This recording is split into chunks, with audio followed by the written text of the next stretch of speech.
¿Me avisas? Hola, ¿qué tal? ¿Cómo estamos, amigos, amigas de Economía y Desarrollo? Bienvenidas, bienvenidos. Bueno, como siempre, vamos a retomar nuestras conversaciones profundas acerca de la economía local, la economía internacional. Y hoy día tenemos dos invitados de primer nivel con quien hablaremos sobre economía, sobre distintos temas que nos interesa mucho. Pero antes de tenerlo ya al invitado y conversar con él, quiero también poner un poquito al día de las cifras de economía, ¿no? Algunas que son realmente preocupantes son informaciones de plano internacional. Creo que algunos tenemos la suerte de seguir continuamente a estas informaciones, otros pues por X razones no lo hacen. En primer lugar, hace apenas un par de días se ha conocido que el Banco Central de China, esto es una información relevante, ha bajado sus tasas de interés y esto lo ha hecho básicamente con esas tasas que ellos manejan. El Banco Central tiene cuatro tipos de tasas. La tasa a 5 años, por ejemplo, que estaba en 4%, ha bajado a 3,9%. La tasa a cortísimo plazo de 7 días ha bajado de 1,8 a 7%. Y la tasa, digamos, de préstamos a mediano plazo ha bajado de 3,5 a 3,4%. ¿Por qué lo hace? Pues porque simplemente la economía china está entrando en una etapa de enfriamiento, una etapa de ralentización, y que el objetivo de crecimiento previsto para este año 2024 era del 5%. Sin embargo, parece que las cosas no son tan buenas en este momento y una manera de incentivar el consumo, la demanda, la inversión es ajustando un poco a la baja la tasa referencial. Un segundo dato interesante de esta semana es acerca de la economía de México. México tenía un crecimiento bastante fuerte el año 2023, había crecido en torno a 3,2% su Producto Bruto Interno, y sin embargo se tiene previsto para este año apenas de 2,2%. Incluso hay quienes sostienen que sería de 1,9%. Es el último informe que saca el Fondo Monetario Internacional esta semana pasada. Otro dato que sí, que preocupa es el tema social, ¿no? La última información de las Naciones Unidas acerca del hambre en el mundo. Y el dato es el siguiente, realmente desolador. Si comparamos la cifra del año 2019, en ese momento la población en situación de hambre estaba en 581 millones de seres humanos en el mundo.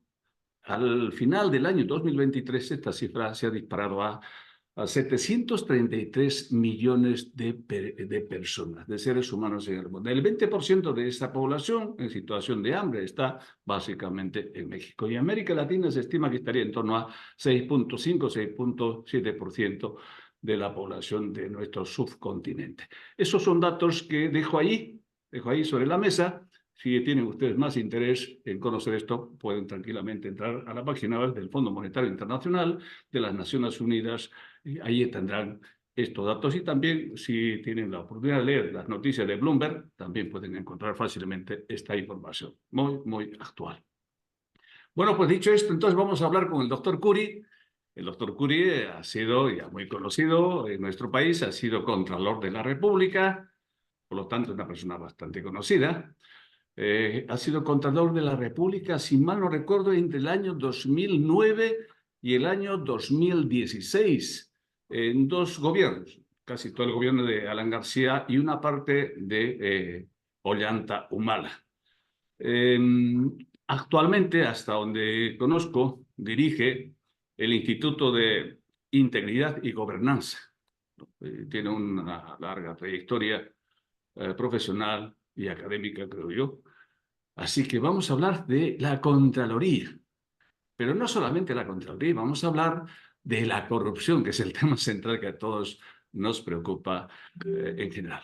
Bueno, pues la última información que tenemos de la Contraloría, estos aparatitos, vamos a dejarlo apagado allí, perdonad este favor. Eh, Hemos tenido noticias de la Contraloría, acaban de nombrar la comisión permanente al nuevo Contralor, al señor Aguilar.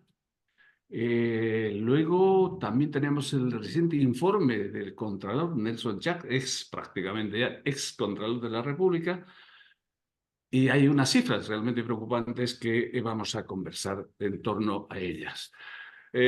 Doctor Curi, bienvenido. Muchísimas gracias por estar con nosotros. A sus primeras impresiones acerca de este nombramiento del nuevo Contralor de la República, me imagino que usted lo conoce. Muchas gracias, Alejandro, por la invitación. Un saludo a toda la audiencia. No he tenido oportunidad de conocer al candidato ahora ya Contralor, nombrado o aprobado en la Comisión Permanente en la mañana. Ejercerá sus funciones en los próximos días, tiene que juramentar primero y luego acercarse a las oficinas de la Contraloría y empezar una nueva etapa en esta noble institución, la cual, como bien mencionaste, tuve el honor de dirigir del 2009 al 2016.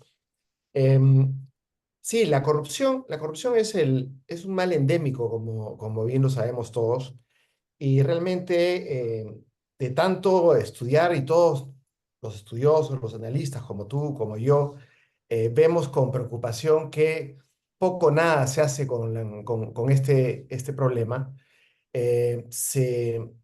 Aparentemente se hacen cosas, pero los resultados están ahí. Tanto así que después de los últimos 7 años del Contralor Nelson Schack y hacer varias reingenierías o un par de reingenierías importantes, las cifras no caen, no siguen subiendo según las estadísticas que el mismo órgano de control evacúa. 25.000 millones de soles de pérdidas. 25.000 millones de soles de pérdidas, para que la gente entienda, son más o menos unos 5.000 $6.000 millones por año. No estamos hablando de que es el paquete que se pierde, no, es un dato anual. Entonces, si hablamos de 10 años, son 250.000 millones de soles, casi el presupuesto de la República, ¿no es cierto? Entonces, a ver, hay cosas que cambiar. Hay cosas inmediatas, hay cosas mediatas, hay cosas de corto, mediano y largo plazo. La oportunidad que tiene el señor Aguilar es enorme, porque le dejan una Contraloría eh, con mucha información, porque los últimos años ha dedicado el ex Contralor Nelson Jack, a crear sistemas de información que le van a permitir hacer un buen plan estratégico al nuevo que entre. Así lo mencionó él en su evaluación que hizo en público, que lo primero que va a hacer es un plan estratégico. Pero no es tan sencillo, porque la gente cree, y aquí viene el paradigma, estimado Alejandro, la gente cree que las FS, entidades fiscalizadoras superiores, Contralorías Generales, Tribunales de Cuentas, Auditorías Generales, como así se llaman en el mundo, son las responsables de luchar contra la corrupción. Falso. ¿Por qué? Porque la Contraloría o las auditorías detectan el problema, pero quien procesa el problema es el sistema judicial, las fiscalías de la nación, el Poder Judicial en su momento a la hora de sancionar el delito. Quien persigue el delito, ya lo sabemos, son los fiscales. Quienes determinan la pena son los jueces. Entonces, en la medida que, que se retome el convenio que nosotros firmamos en nuestro momento, un convenio que le llamamos el convenio tripartito entre la Fiscalía y el Poder Judicial y la Contraloría en un solo sistema, mejor dicho, trabajando en equipo, con un subsistema paralelo, creando carpetas de control especiales, para efectos de que se procesen los casos de alta complejidad. Porque hay casos, como por ejemplo, como conoces, el gas de camisea, o el tema de Odebrecht. los temas de las grandes carreteras, los problemas de Odebrecht, y después tiene las faltas graves, muy graves, y los delitos comunes de corrupción que hay de todo tamaño. En fin, entonces, hay cosas que hacer. Hay cosas que hacer en ese sentido, y creo que el señor Aguilar ha estado en algunos años como miembro del Tribunal Superior de Responsabilidades Administrativas, de la Contraloría. Entonces, asumo que conoce la problemática. Entonces, ahora va a tener que incorporar a ese conocimiento los cambios que hay que hacer. Claro. Y esto me estoy refiriendo no solamente a Perú. Y Sí, quiero sí. hacer un comentario adicional. No sé si tienes Sí, una pregunta. doctor Curi, efectivamente, las consecuencias más o menos vemos que se roban, que se va el dinero negro, se va a las cloacas, más o menos el 15% del presupuesto público cada año. Ese es el promedio, ¿no? Y ese porcentaje se mantiene en los últimos 2, 3 años. Por lo tanto, el balance al primer semestre de este año de Nelson Chaca es prácticamente nada, porque eso si no se ha reducido el monto de la corrupción, pues como que el trabajo no ha sido, digamos por lo menos medianamente exitoso, ¿no? Porque la Contraloría algo tiene que ver en esto, en el sentido de los controles concurrentes. Bueno, el Poder Judicial tiene su propia dinámica, pero están ahí las cifras. Pero la pregunta quizá más pertinente de mi parte es la siguiente, las causas. Las causas. ¿Cuál es el origen, fundamentalmente, según la experiencia suya, de varios años, de este problema estructural? Esto lo dicen muchos, es una pandemia, muchos dicen que es un problema crónico. ¿Cuál es la causa? ¿Por qué hemos llegado a este estado de cosas y estamos catalogados como uno de los países más corruptos del mundo? Voy a mencionar tres rápidamente. La primera, falta de liderazgo al más alto nivel. Ya, Parece trivial, sí, sí. parece redundante, pero en la medida que la presidenta o presidente de la República no asuma el reto de enfrentar a la corrupción, no va a decantar en los ministerios ni en los gobiernos subnacionales. Eso por un lado. Lo vamos a dejar ahí un rato porque sabemos que en los últimos 30 años no ha habido liderazgo al más alto nivel. Es más, la foto de los corruptos en Internet aparecen los presidentes de la República desde Fujimori, pasando por todos los demás, pues sí, todos han estado en problemas de corrupción. Ollantumala, García, Toledo, el mismo señor Castillo, que parecía que no sabía esas cosas, pero las sabía bastante bien. En fin, el problema está en, voy a aterrizar, voy a bajar al llano. Sí, de eso se trata. Uno, el control concurrente. Uno, por un lado. Y dos, para que la gente escuche, el control interno. A ver, vamos a comenzar por el control interno. En la medida que el Ejecutivo se dé cuenta, lo que voy a decir, que el control interno debe ser transferido de la Contraloría, es decir, el rector del control interno es la Contraloría. Entonces, hay un sinsentido, Alejandro. ¿Por qué? Porque la Contraloría es el responsable del control externo. Ujú, ujú. Si va a ser responsable del control interno, hay un conflicto de interés y eso lo saben muy bien los auditores profesionales. Sí. Por lo tanto, mi primera recomendación es que el Ejecutivo se haga responsable del control interno. Por lo tanto, las oficinas de control institucional que se convierten en órganos de control interno, que el ministro se haga cargo del control interno. Por lo tanto, el control concurrente, tan famoso, pasaría a ser una responsabilidad del gestor. Tú no vas a encontrar ninguna empresa privada que no tenga una oficina de control interno y que el control concurrente y el control que hace para que las cosas, que se hace a la interna, para que las cosas salgan bien, se hace adentro. Entonces, Ujú. después viene la Contraloría o el auditor externo a verificar la gestión. Entonces, dicho esto, y la gente de gestión pública lo sabe muy bien, hoy en Ya. día lo están pensando. Ujú. Entonces, regresando al control concurrente, yo lo he mencionado en más de una oportunidad, no es hoy día, desde el 2016 lo vengo diciendo, el control concurrente, al no ser vinculante y, y dejar de lado la auditoría de cumplimiento, hay un defecto ahí que se ha construido, que se debe rearmar. Yo no digo que el control preventivo y el control simultáneo y el control previo deba dejar de existir. Lo que tiene que haber es un balance, porque el control concurrente ha fracasado de la forma como se ha instalado en la Contraloría General de la República. Se convirtió en la forma más, en el motor de la Contraloría actual y por lo tanto no hay muchos casos que presentar porque no son vinculantes. Cuando no ellos son vinculantes, para que la ley se entienda, es que un hallazgo de un control concurrente no puede pasar directamente a la fiscalía ni al Poder Judicial porque simplemente es una recomendación. Entonces yo lo menciono varias veces. Imaginémonos que instalamos el control concurrente en la policía de tránsito y tendríamos que poner un policía al lado de cada conductor para que no cometa una infracción. Ujú. Yo no puedo estar Claro, claro, claro. como gestor. Yo tengo una tesis, doctor Curie.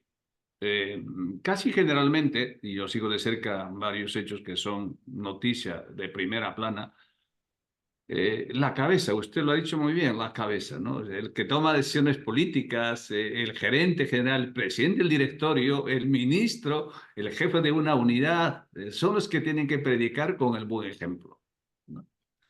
Y tengo alguna experiencia puntual, yo no lo voy a mencionar, pero en todo caso falla estrepitosamente el nombrar a esa cabeza, ¿no? Si la cabeza es la persona que de alguna forma induce, provoca o genera ese tipo de cosas, entonces estamos haciendo muy mal, ¿no? En elegir o designar a tal o cual personaje, son los que finalmente debieran, repito, predicar con el buen ejemplo, ¿no?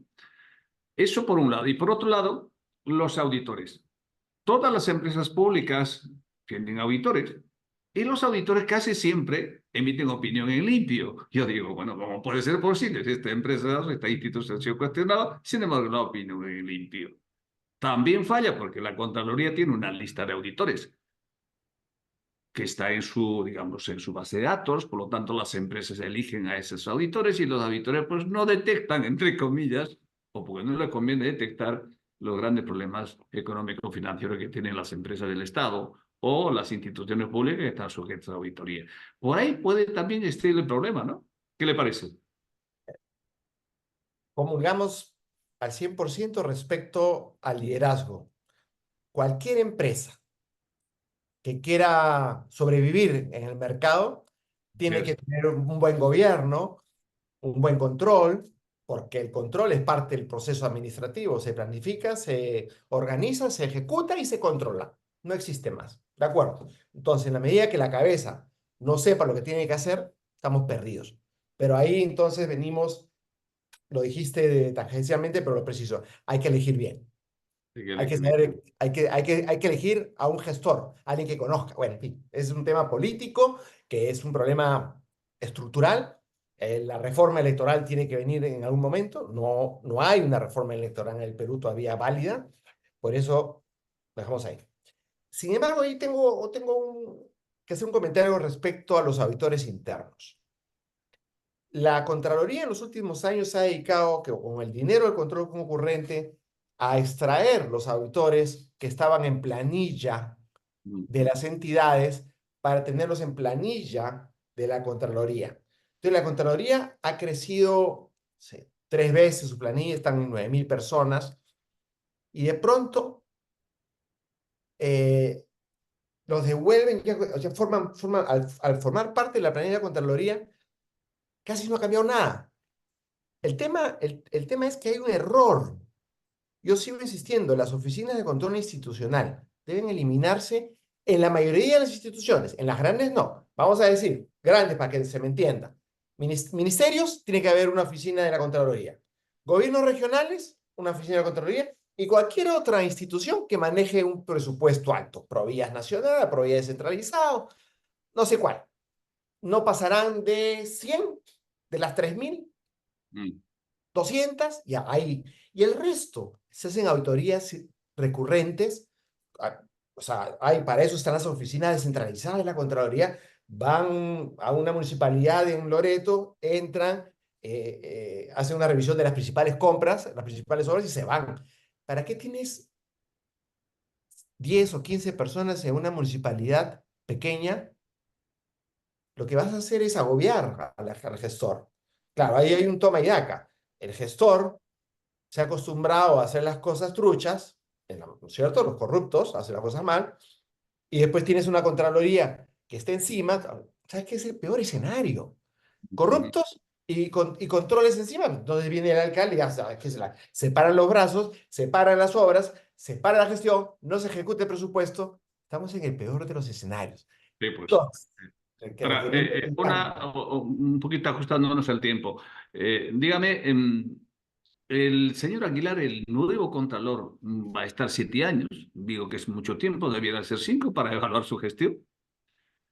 Eh, ¿Tiene el perfil técnico y político para asumir el cargo tan importante como ser contralor del país? Esa es una buena pregunta. Eh, Hay que dejarle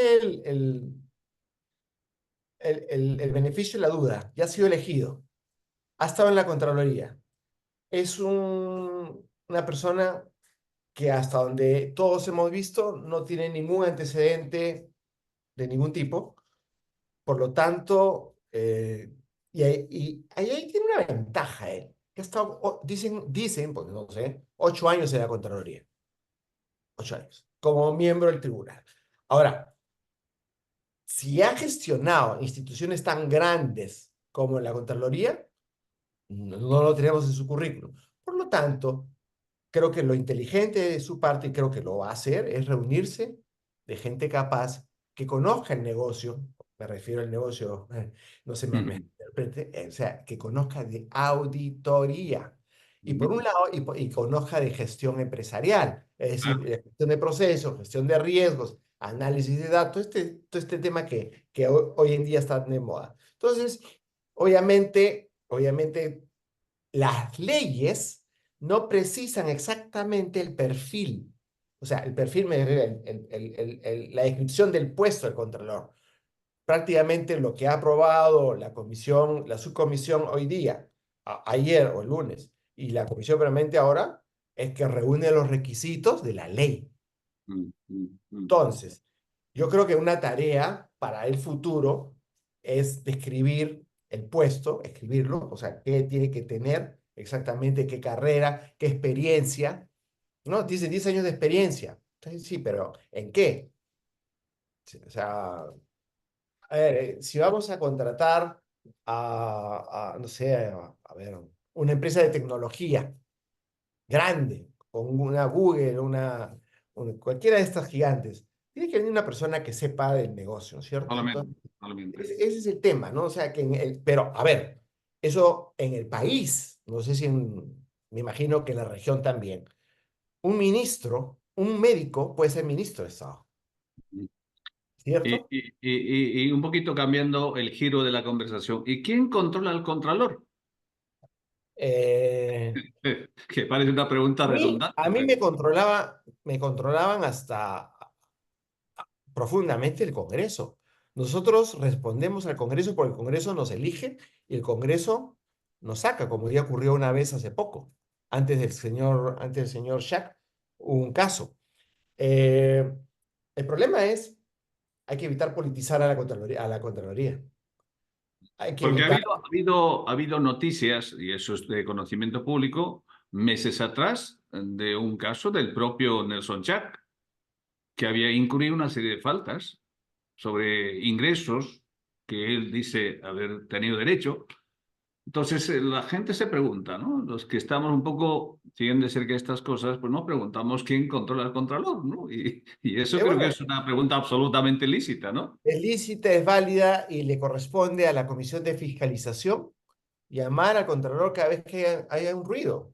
Cada vez que hay algo, tiene que pedir explicaciones. El Contralor, la mayoría de los Contralores en el mundo reportan a los congresos. Debiera. Entonces, el Congreso tiene que hacer su trabajo. La pregunta es, ¿el Congreso hizo su trabajo? Ya nos lo dirá después el futuro o lo que pase. Pero regresando, hay un tema que quiero dejar antes de irme, Alejandro. Em, se, Hubo mucho ruido con respecto a la denominada ley Shack, esa ley que le permitía quedarse en el puesto, Mm. hasta después, hasta que nombren al nuevo. ¿Qué ha pasado? Él venció su mandato hoy día y hoy día han elegido al nuevo. Yo creo que, y esa ley la promovió él mismo, hasta donde yo entiendo, y creo que ahí fue un error político, hacemos política también interna nosotros, todos hacemos política, creo que fue un cálculo erróneo, porque 7 años es bastante. Como bien lo has mencionado hace un ratito, debería ser quizás menos, no lo sabemos. Yo tengo una explicación para eso, pero no sé si es el momento. Pero creo que intentar quedarse en el puesto no fue una buena decisión de parte del legislador y de parte de la Contraloría en promover esa ley. Bueno, hablando de política, como todos somos políticos, pues estamos ya en vísperas de el discurso esperado de la presidenta. Pues, ¿qué espera usted, doctor Curi, de ese discurso? ¿Cuál podría ser la novedad? ¿Por dónde irán las cosas en ese discurso? A ver si hay algo nuevo, algo distinto, algo que nos enganche para que todos podamos remar en una sola dirección en este país que no tiene mucho rumbo, diría, ningún rumbo. Sí, lamentablemente no tenemos un discurso hace mucho tiempo. ¿A qué me refiero que no tenemos un discurso? ¿Cómo podemos tener un discurso? Un discurso es un proyecto, buenos, Una son declaración de planes, intenciones declaración de intenciones y que se cumplan. que se cumpla. Tenemos 6 presidentes en los últimos 7, 8 años.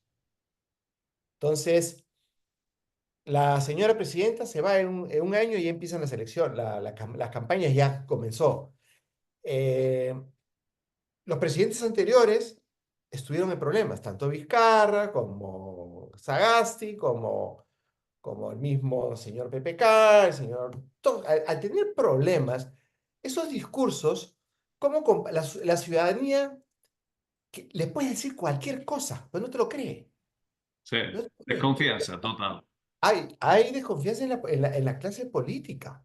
Entonces, si me preguntas a mí como un profesional, como técnico, como un analista político, como quieras llamarme, yo no tengo ninguna esperanza de que haya un discurso que nos lleve, que nos genere un cambio en la educación, con las cosas que estamos viendo en la SUNEDU, en salud, viendo los hospitales y viendo cómo se festinan las medicinas, en seguridad ciudadana, como vemos que se pasean los prófugos de un lado para otro. Sí, Entonces, la verdad, o sea, si me preguntas, no te puedo decir que tengo esperanza, que cambie. No, yo te soy honesto. bien. No tengo, en este momento, no podría decirte si espero algo positivo en este discurso. Bueno, hagamos una reflexión final. Excelente. Estamos en un país con un déficit terrible de valores, ¿no? De valores, de principios, de honestidad, de honradez y esas cosas. Eso es un déficit tremendo en el país. ¿Qué hacemos para remediar o por lo menos reducir ese déficit de valores? Te voy a hablar de los 7 ejes de la lucha contra la corrupción. El principal de ellos es eliminar la impunidad. Y el segundo más importante, educación en valores. Están en los dos extremos. Si los Ujú, empezamos a apuntar en el tiempo, vamos eliminando, o sea, el castigo, acordémonos del ejemplo del cinturón de seguridad. ujú, Ahora la ujú. gente se lo pone en automático porque se da cuenta que es Ya, claro. correcto, pero al principio era por la multa. Entonces, la sanción es importante. Vivimos, Exactamente. vivimos en un país donde la corrupción no se sanciona. O los juicios duran 8 años. Esto te lo digo con cálculos No, matemáticos que no, los sí, sí, pero completamente de 8 años acuerdo. puede durar y puede resultar, bueno, ya no tienes nada que recuperar.